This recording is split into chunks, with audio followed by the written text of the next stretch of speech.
बुला रहे तुम्हें कि आ भी जाओ, कि सितारे बुला रहे तुम्हें, कि खामोश दिल के इशारे बुला रहे तुम्हें, कि इस खौफ में भीगे शाम का आलम क्या होगा।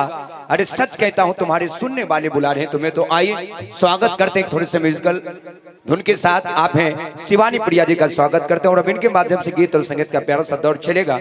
आइए, आप हैं शिवानी प्रिया और आप देख रहे हैं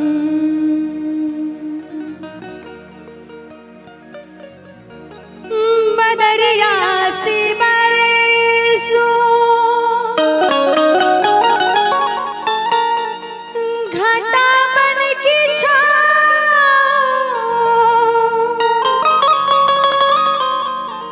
बदरिया से बरसो घटा बन के छाओ, जिया तू ही चाहे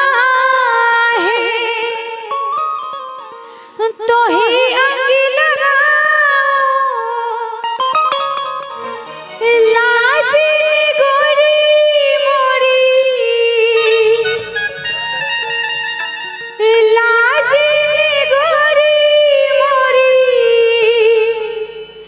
रोके है पग पगली